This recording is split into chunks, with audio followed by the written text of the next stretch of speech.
Hey, everybody. Welcome to the ShackHouse. After a fantastic PGA championship, it was looking a little bleak there, let's be honest. But, House, you've got a word from our friends at Callaway before we get this zany show underway where we're going to talk about everything PGA, Charlotte, Rory, Justin Thomas, our winner, all sorts of good. Oh, and our good friends at CBS are going to love this show. House, take it away. The number one irons in golf, baby.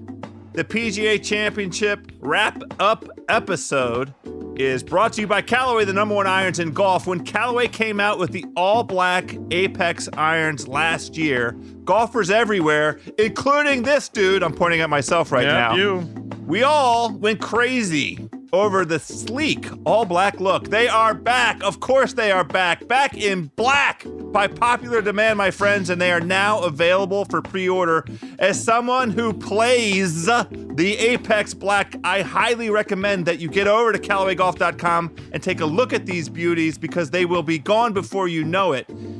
Also, a quick word from our good friends at SeatGeek. Podcast pals, you know that buying tickets to sports and concerts can be complicated and confusing, but there is a better, simpler way to buy, and that is with SeatGeek. They have the seamless mobile experience that permits you to buy and sell tickets in just 2 taps. Listen! That's 2 taps. There's nothing quite like seeing your favorite team or musician in person, and SeatGeek will get you closer to the action for a great value. SeatGeek saves you time and money by searching multiple ticket sites to compare prices and find amazing deals. SeatGeek also has plenty of concert, comedy, and theater tickets available too. Best of all, ShackHouse listeners get a $20 rebate off of their first SeatGeek purchase. Here's how you do it. Get to the App Store. Download the SeatGeek app. Go to the Settings tab and click Add a Promo Code. Enter promo code HOUSE, H-O-U-S-E. SeatGeek will send you $20 after you have made your first ticket purchase. Download the SeatGeek app. Enter promo code HOUSE today, H-O-U-S-E. Make SeatGeek your go-to ticket source for all things PGA and beyond. And now, let's get over to the ShackHouse, brought to you by the Ringer Podcast Network. House, how about that final round PGA? It was looking bleak. It was scary. Saturday was one of the worst things I've ever watched, but they came through with a thriller. How about that, Justin Thomas? Well, Shaq, a war of attrition on Saturday, and it's set up a Sunday. Is anybody going to go grab this thing by the balls? And lo and behold, it was our boy JT. He was up to the moment. His first victory of any sort on mainland United States of America, and Charlotte feels like the right kind of venue for him and for what he did. Oh, it did, yeah, and you know, I remember when I wrote him up in the Golf Week 10 to watch, and even though he was playing horribly coming in, it was one of those things where you thought, well, okay, maybe the Bermuda grass, the warm weather, my dad's a pro, Jordan's just won the Open, something's going to click to kind of motivate him and put him over the edge, and what a sensational final round of play. I mean, there were so many guys who got into contention, thankfully. It was really feeling like one of those. It was going to be sort of the car race where the last car standing won, and it was nice to have somebody go out and win it on that golf course, and the PGA to finally give him a break and give him a chance to attack the golf course in some spots.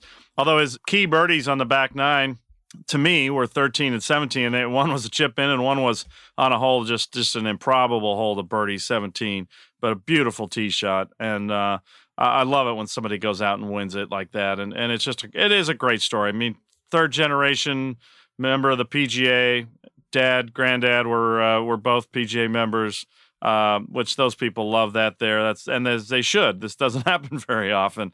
I'll have to look. I think Davis Love was, there's nobody since Davis Love whose dad was a PGA pro. Anyway, loved it. And thought it was great to see some fun people like Patrick Reed and Louis Oosthuizen, and then Molinari, all of them hanging around and kind of get their shot in there. That's what we hope for in a major, right? A little spreading the wealth for a while. Yeah, that's exactly it. And I have 2 things to say. One, I want to pick not pick a fight, but pick a bone. What am I supposed to pick? You included Yeah. JT in your 10 to watch. Yeah. That didn't come up in our conversation on Monday. And I was allocating capital. Well, I mean, he stunk it up again at Firestone, so there wasn't really a reason to mention him. I mean, I felt like it was just one of those things you had to include him as a top player, but no, I wasn't feeling anything after the last 3 weeks. Well, he fit the odds profile that I like. He was like in the 30s or maybe all the way up to 40 as Monday, Tuesday rolled around. Anyway, I won't get too mad at you. No, you're within your rights. Well, I was looking at some live odds today because I had a play rolling along with Hideki, and Hideki leaked oil yesterday, and then he came out today, and I thought, maybe, but he started dropping the club. When Hideki hits iron shots and lets go with one hand, you don't need the Pro Tracer. You can just say to yourself, son of a bitch, come on, Hideki. And there was a lot of dropping that club over his shoulder. It's painful to watch. It really is. And then he really didn't putt very well on the weekend. That didn't help either after really putting beautifully the first 2 rounds. I really thought he was going to run away with it myself. Well, the moment I thought all the way up until the 10th hole, the tee shot that Justin Thomas hit into the trees that had every possibility of going further left, or even if it was going to be spit back out to the right, could have gone into rough stuff, could have gone into the bunker. Instead, that tee ball ended up in the fairway. Yeah. And he hit on and made a birdie and stole, victory from the jaws of defeat. And I thought in that moment, I need to go check the live odds and see if I want to jump on JT. I didn't do it because the odds weren't looking that good. I mean, just in terms of a return, but that kind of magic, when you see a magic moment like that from a guy in the last handful of groups, that's a good reason to think that something's about to happen. Yeah, and then the putt that hung on the lip for, according to our crack production supervisor today, who's working on a Game of Thrones day, which is a holiday, I believe, in the Ringer universe, is it not? That's a fact. Yeah, that's a fact. He informed. Wait, what did you get, Isaac? I counted 11.5 seconds. Some people said 12. 11.5 seconds, yes. I saw some 12s. I saw some 13s on the Twitter. It was close, but it wasn't. I've seen much more egregious, believe me. So it wasn't one that was worth stirring up the hornet's nest of rules geeks. But in fact, I didn't really see too many of them speak up because it was hard to decipher when he started. But when you saw that was pretty wild to see that and. His body language, of course, when he, where he stands on something pretty quickly, which is why I enjoy watching him. There's some people don't like that in a player, and they want him to be stoic or not be whiny, or something. I don't know. I love that when they kind of wear their heart on the sleeve. I'm with you, and that is the thing that I think is a trait that has folks sort of waver about the sort of suitability, his psychological profile. And the same is true of Jon Rahm, and I think the same is true now of Thomas Pieters. Do they have that makeup? Got players who aren't afraid to show a little emotion kind of immediately in reaction to a shot where they're wearing it right out there. Yeah, but there's a difference between wearing it on your sleeve and kind of being flustered that you didn't hit the shot you wanted. And then what we're seeing with Rahm and Pieters is just this all-out rage, and Rahm walking down the fairway, bending the driver like the Incredible Hulk, and Pieters just slamming stuff. I mean, that stuff's not that does not end well. You need to throttle that back a little bit. Sure, and over the course of the season, JT had his moments. I mean, I watched him a fair amount at the Players, and he got pretty frustrated at the Players this year. Oh yeah, no, and he's very streaky. He's a streaky player, and that's what he does. And when it goes bad, he gets mad. And but if your streaks lead to you winning 4 times in a season in a PGA Championship, then go for it. Yeah, and once again, I'm very happy that we have a major champion that went out and seized it. I mean, he opened the week with a 73 on Thursday and then ran off a 66, a 69, and a 68. Yeah. That is getting the job done, Geof-Shackelford. Well, it is, especially because the golf course had them on such a defensive approach to the game, and I really didn't care for it. The players really didn't care for it. And so it was a relief that today they hadn't been so beaten down by it that they couldn't perform. I mean, everybody that was on that leaderboard had 1 or 2 shots that were really, thrilling, exciting, got the roars going, made you think they had a chance, and kind of highlight reel stuff. But the way they set it up with the greens 14 or so on the stim meter, probably even faster after they cut them. I mean, they were insane. And this is a golf course that the players have always loved, and they've just gradually started to learn to not like it. And it was telling in the comments and the way. I mean, just let's go back to Friday afternoon. We have to talk about the guys, the Happy Gilmoring, the tee shot by Rod Pampling. Now, I don't know if you were passed out on the couch from your Los Angeles trip at that point from having eaten so much food.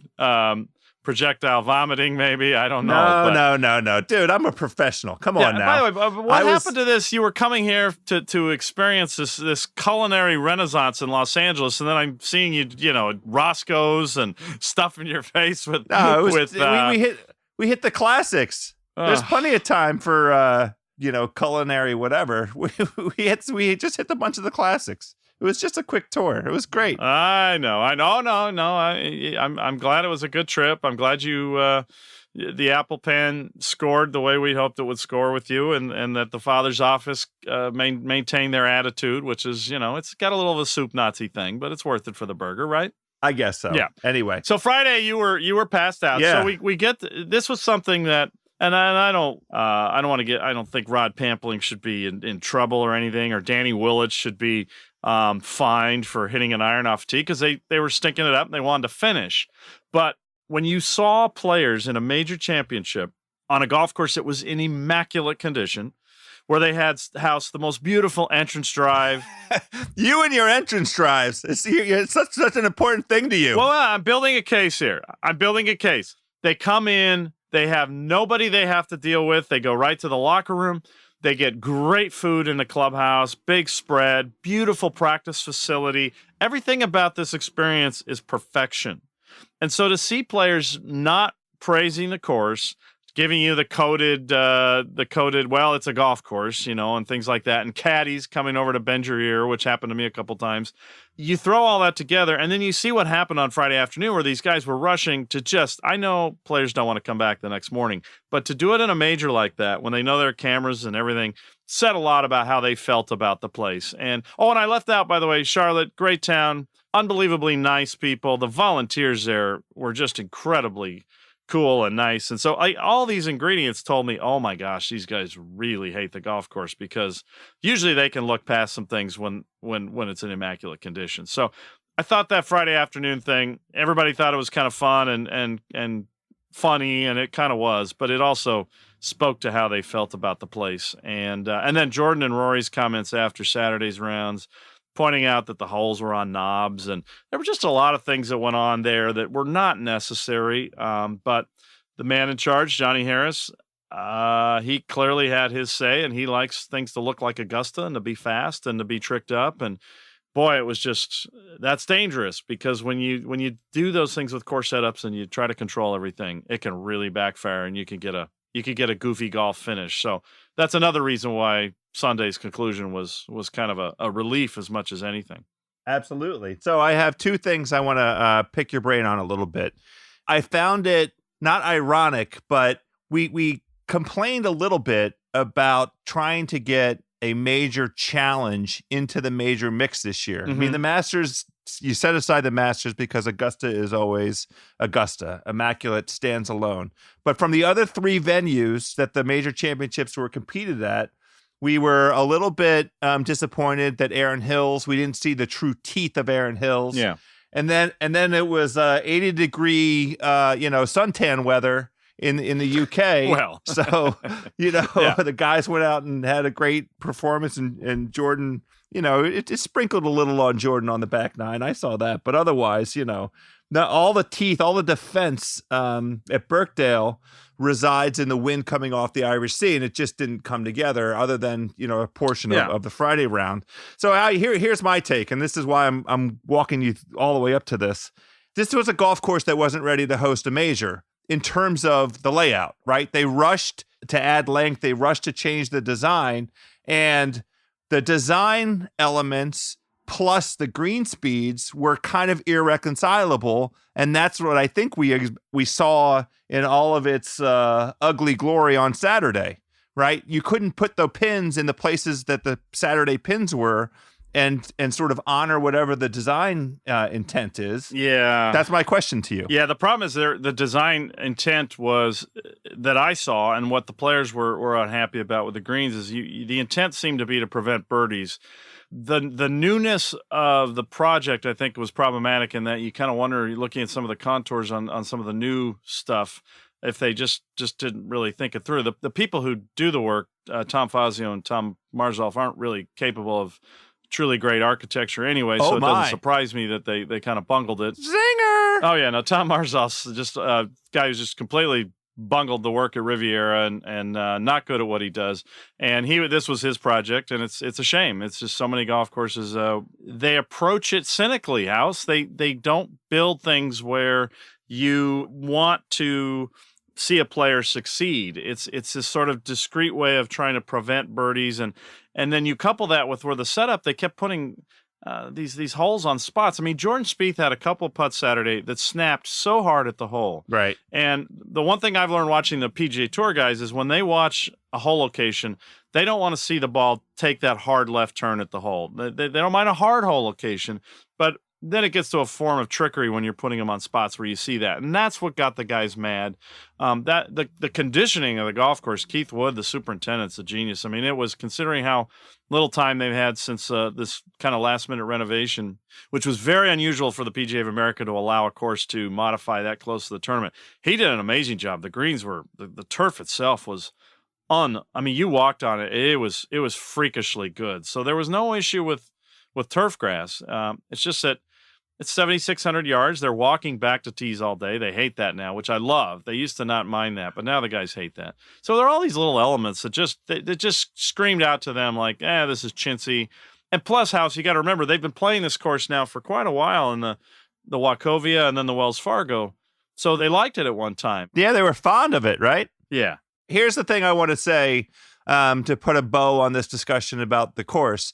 It reemphasizes the brilliance of JT, how he was the proper winner this week because he shot 69 yesterday, which was the day that really guys were really kind of distinguishing themselves. Yeah, it was a fiasco. Yeah, it was a quiet 69, but 34 on the back is pretty effing good. Yeah. Well, and the other thing that was, he noted it after the round. He was feeling some amazing adrenaline. He was nervous, and he was able to use that to his advantage. He talked about just blowing it as far down 16 as he could and took advantage of the fact that he was pretty amped up. But the fact that he was able to kind of control that also was encouraging, because I think that's why there was that sense that it wasn't over till it's over, because he has shown that he gets so amped up. He's so determined to win and play well. And that swing is so powerful. And just the slightest little twitch can go wrong. So kudos to him for controlling that and keeping that in check. We have a bunch of stuff to cover still, but let's take a quick break and hear from our friends at HelloFresh.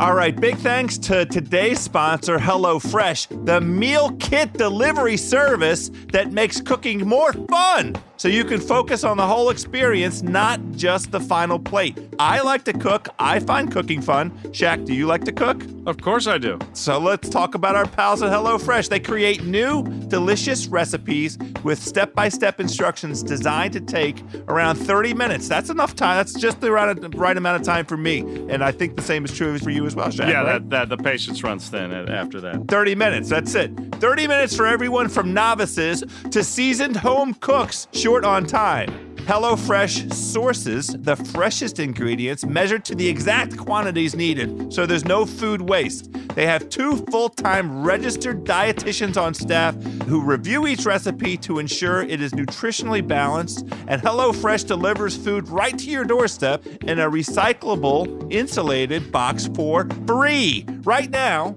they are offering light summer meals and just introduced breakfast options, and all this is for less than $10 a meal. For $30 off your first week of deliveries, podcast pals, visit HelloFresh.com and enter ShackHouse 30 when you subscribe. That's $30 off your first week of deliveries. HelloFresh.com. Enter ShackHouse 30 when you subscribe. And of course, House. Yeah. Besides your HelloFresh, you got to have some Chromesoft in your life, as you know. And our friends at Callaway are the people who made the ball that changed the ball. We know every golfer is looking for that ball that's long, incredibly soft, and unbelievably easy to control. And that's why everybody everywhere is changing to Chromesoft and seeing their games reach new heights. So change your ball, change your game, get some Chromesoft in your life, get some Truvis in your life. It's a ball that changed the ball. Now, House, we had some Crosofts down the stretch. There were a lot of other guys who played well. But what this did do, I think, is kind of crystallize the Player of the Year race as we go into the FedEx Cup playoffs. We have one more week. We really don't care that much about the playoffs. What we do care about this week, though, House, is, by the way, keep an eye on some of the scores. There's some pretty interesting names whose tour card is about to expire if they don't play well this week and get in those playoffs. Well, look, I would just want to do a quick hit. You know, we had our good pal, our mutual friend Nathan Hubbard, whose brother, Holmes Hubbs, Mark Hubbard, is one of those guys down at Sedgefield duking it out. And, you know, check out ringer.com, Nathan's entry in there, his story about quick hit on relegation. If you're interested in seeing what these guys are doing, their careers are on the line, Shaq. Yeah, no, it's a high pressure week, and I don't envy them. But it sneaks up on you too. I mean, we laugh about the wraparound calendar and schedule and all that, but here it is: Beef Johnson, Smiley Kaufman, Ben Crane. There are all these people. You'll go down the list. You go, wow, he's got to pick it up this week, or else he's head to the web.com playoffs, and then suddenly in big trouble. So, anyway, that's the other side of the tour. Interesting to watch for us, not so fun for them and their friends and family, and we sympathize with their nerves. But I think from the point of view of Player of the Year, Justin Thomas now has really kind of established himself as this is going to be the year remembered for his incredible play. I think, although Jordan Spieth's Open Championship win is so powerful that it may resonate in a lot of different ways, and it clearly resonated with him. I don't know if you saw his warm-ups this weekend at Quail Hollow. He definitely had not fully recovered from that win. And I mean that in a way that it's just such a special win that I think he's just he's still enjoying that. And I don't think he really ever quite got locked in at Quail Hollow. And then I don't know if he found the golf course and to his liking either. And of course he said the PGA is going to be the hardest one for him to win, which was our belief in talking about this Grand Slam quest. This is the interesting thing, right? This is why the schedule change is so welcome, at least to me, spacing out these majors. We can't have, it's been barely 2.5 weeks since the Open Championship. It has, but it'll be a different dynamic too in May with the PGA between the Masters and the U.S. Open. I think that's going to be a sneaky, tight little set of big events. I mean, it's going to get in the way of spring break for those guys. The Discovery Land Company has some nice places and other environments where they can go and Snapchat away. All right. So anyhow, rough week for him. Well, I say rough. He was laughing, having a good old time on the range the last 2 days. So he's very pleased with where things are. So no. And he shot a 70 today. Yeah, and then he had his hat on backward for to greet Justin after the round. And I think he had a few cold ones and he had a nice smile on his face. So nobody needs to worry about Jordan.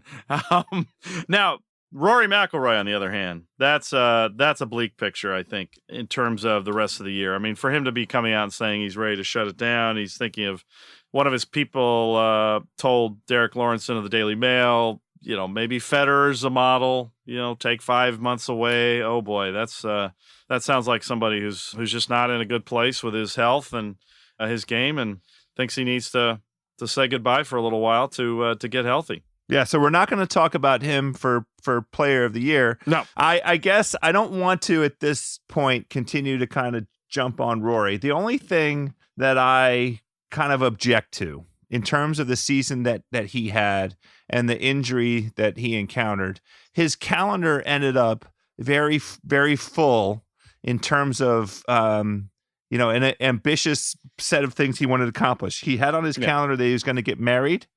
And I guess he had on his calendar that he was going to change equipment. And with both of those big kind of life moments, at least for a golfer, on the agenda didn't really contemplate an opportunity for him to recover from an injury that he suffered at the beginning of the season.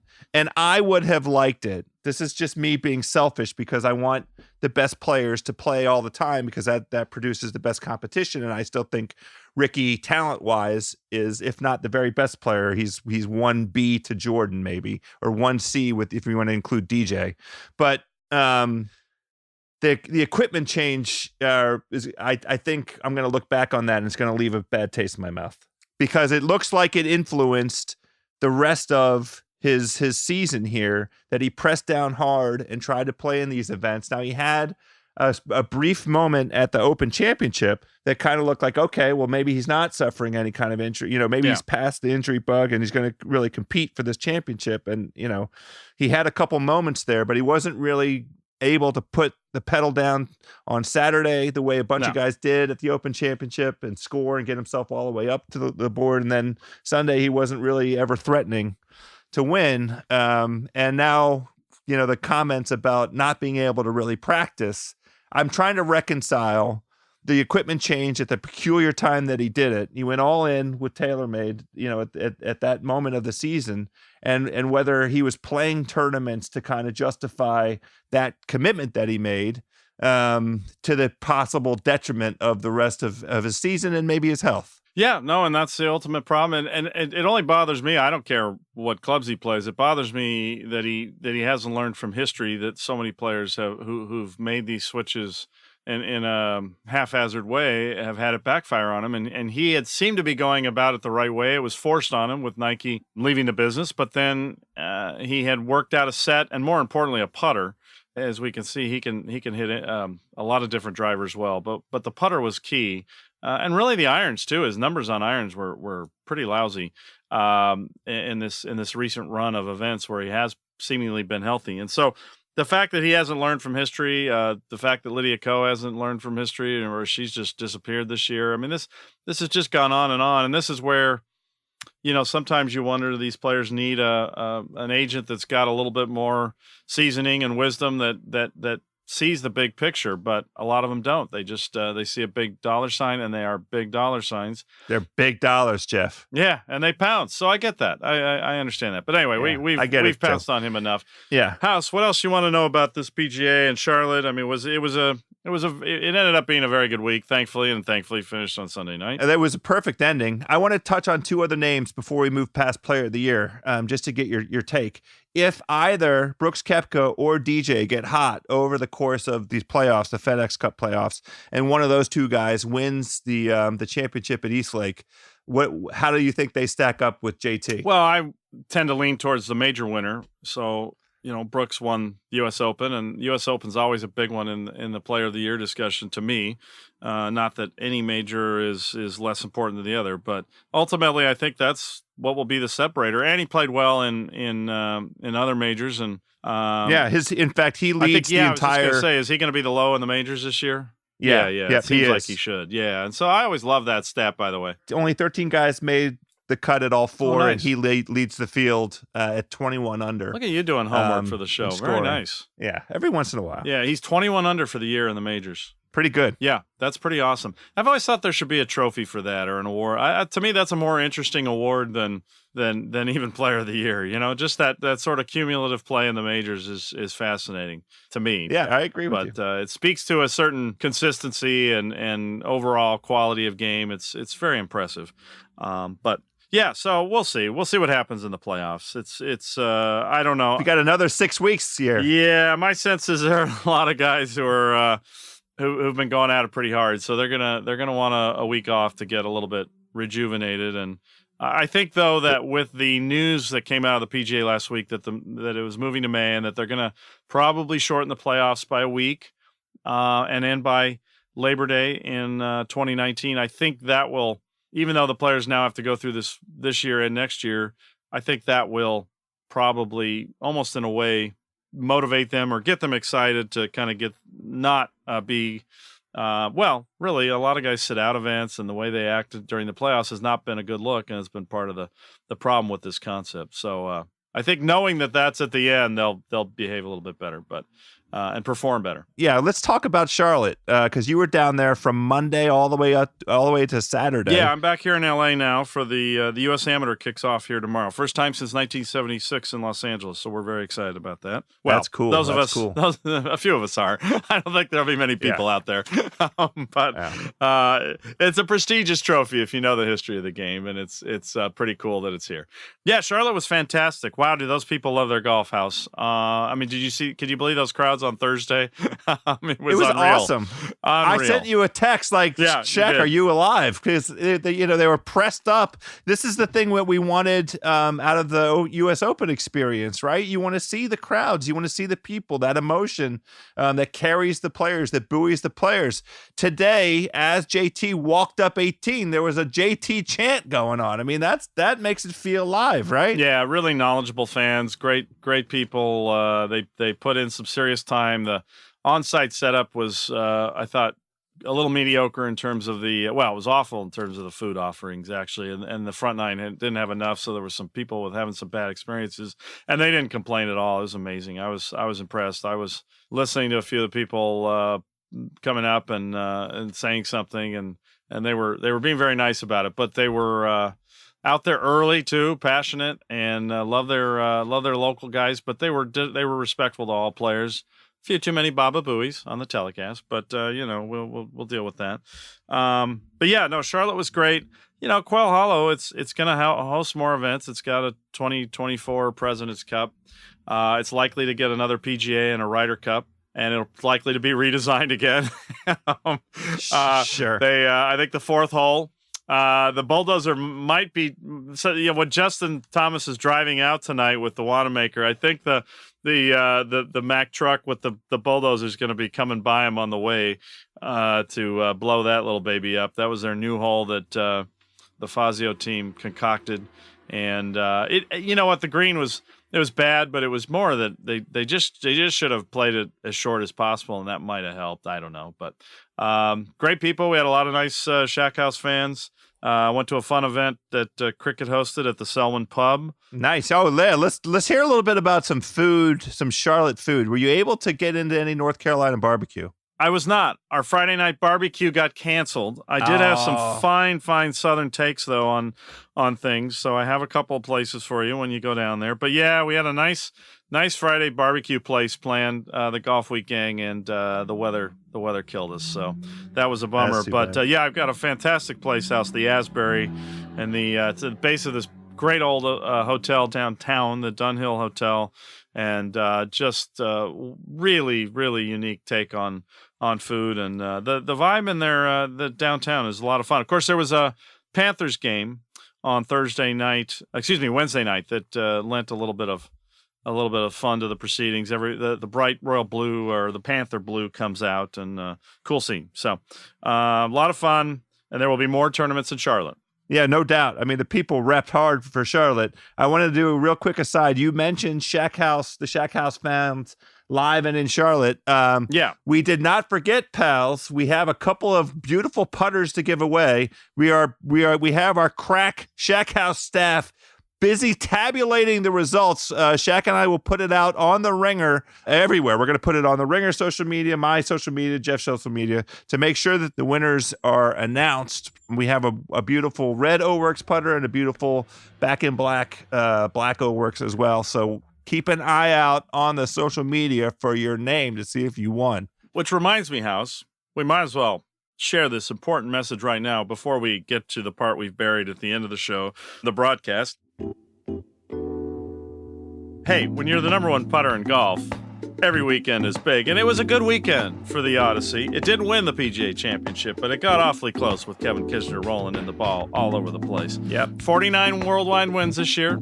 I think number 50 is going to happen in the playoffs. So, as you noted, though, we are going to be giving away one of those new O-Works red or black putters after Tyler does the computations. Thank you, Tyler. And they are beautiful. They've got all sorts of cool head shapes and, of course, the micro-hinge insert, and helps you jar a few putts. And they are now in stores. They've been released to the public, so go check them out from Odyssey, the number one putter in golf. House, Shaq, we hate to do this. We had such high hopes. Amanda Balionis was awesome. She brought energy. She brought us last week's show, all sorts of great little tidbits. The technology did happen. So did a lot of commercial breaks. Yeah. Wow. Woo. That was a doozy. So I have a fun little message that was shared with me. There are benefits to the fact that the Turner-produced app for the PGA of America stunk and kept crashing.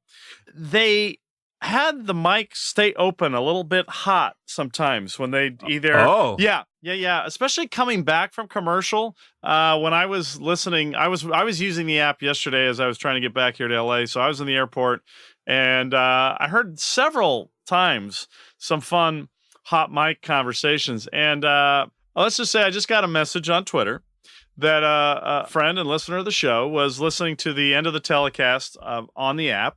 He's a young person, so he's a cord cutter. He's streaming, and our friend Jim Nance, who was on the show recently, he is our friend. He is our friend. He was a great guest last year. Still a great interview if people want to go back and listen.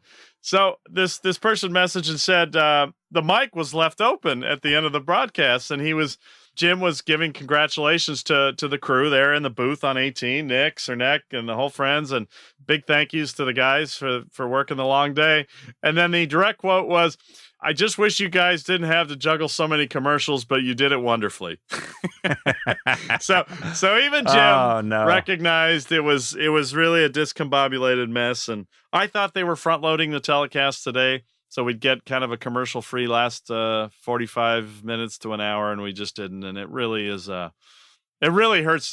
What's fascinating is how it hurts the PGA Championship's perception as a major. That is the takeaway. This is the big challenge for this TV partnership. We have in stark contrast what we're able to observe, and you know, there's 4 of these tournaments every year, so you have to match up. You have to be ready to stand up, and when the other guys are doing programming and have the a game plan for the order in which and the sequence in which and the timing in which the commercials are going to be pushed out, and then you subject us, after we've enjoyed very much what the other guys have done, you subject us to a treatment that makes me feel like I'm watching, I'm not going to name any names, but a regular run-of-the-mill kind of tournament, maybe in March. I'm hungry. Yeah, you've been eating too much. Yeah. I'm hungry. Run-of-the-mill tournament in mid-March or something. Yeah. You know, we notice. Everybody noticed. The whole Twitter notices. Every golf fan notices. Everybody watching on TV, we all notice. Yeah. And it's not good. No. It's not good, Shaq. No, it's not. And then, you know, obviously the app experience has the same 4 ads or 3 ads that Geico ad, and there were, you know, and it's nothing against those companies, but somebody has to realize when you run them that often and then your app crashes and you have to sit through the ad again, which is something that's been going on for, I think, at least a decade with this production. It's brutal, and it really infuriates people, and it's again another reason why thankfully Justin Thomas kind of clutched up. We came through. We had a great, clean, strong finish, and a lot of guys played really great to the end. You know, good story. And Chris Stroud, our former ShackHouse guest, Kevin Kisner, played great right up to the end. Could have holed out that shot on 18. By the way, I was a little surprised at all the celebration with Kisner still down on 17 with a chance to go birdie to tie. I was a little surprised at some of the premature celebration, but you know, those last 2 holes are kind of tough, so I understand birdie's probably not very realistic. But anyway, but to the point, a lot of guys clutched up. Hideki, you know, put on a good show for most of the tournament, and Ricky made a nice charge there at the end, and so they kind of rescued it. But I still think that what people need to realize is that we have 2 more years of this.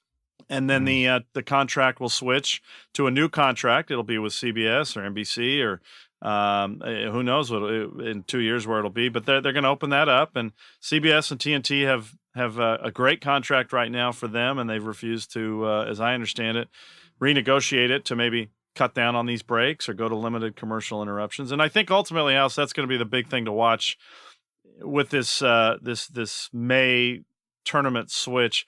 I believe, my theory is that the PGA of America will go to presenting partners and have just 3 sponsors, and limited commercials in that next contract, and that'll really help the championship feel like a major, because right now it feels like a normal tour event the way it's presented to us in terms of the flow of the telecast and the look of it and all that. So I know, I agree. And the Twitter outrage was, man, it was unprecedented this week. So it was proper. We're going to run away, but I want to give a quick shout out to our boy Patrick Reed, because you reminded me, speaking of guys that we've had on the podcast, we a beautiful 67 today. Yeah. Now, 5 guys shot 67. That was the low round of the day. But that's Pat's best finish in a major in his life. So welcome to the major scene, Patrick Reed. Yeah, I think a little overdue in the minds of a lot of people because he's so talented, but a great finish. I really thought he was going to kind of be one of the ones that forced his way into a playoff there at the end. But that 18th hole was so hard. It was hard.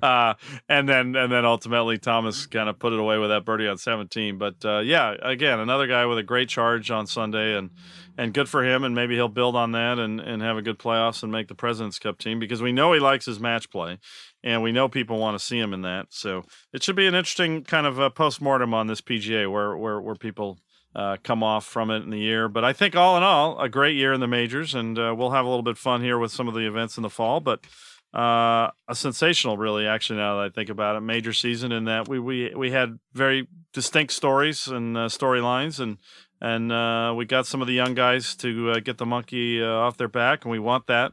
Don't want that kind of dreaded will he ever win a major thing, which just drives me nuts, as you know, House, that we even mention anybody under the age of 30 as a best player never to have won a major. I think it's lame, but that's just me. So it's not fair. We're not going to do that. We're not going to do that. We're going to end on a high note. Yeah. We're going to end on a high note, Shaq. So on that chipper note, is there anything else you want to cover? Anything else? Did you leave anything behind here in Los Angeles? I did leave my laptop cord in Bill Simmons' office. Nice. So if you're over at Ringer headquarters, you can send that to me.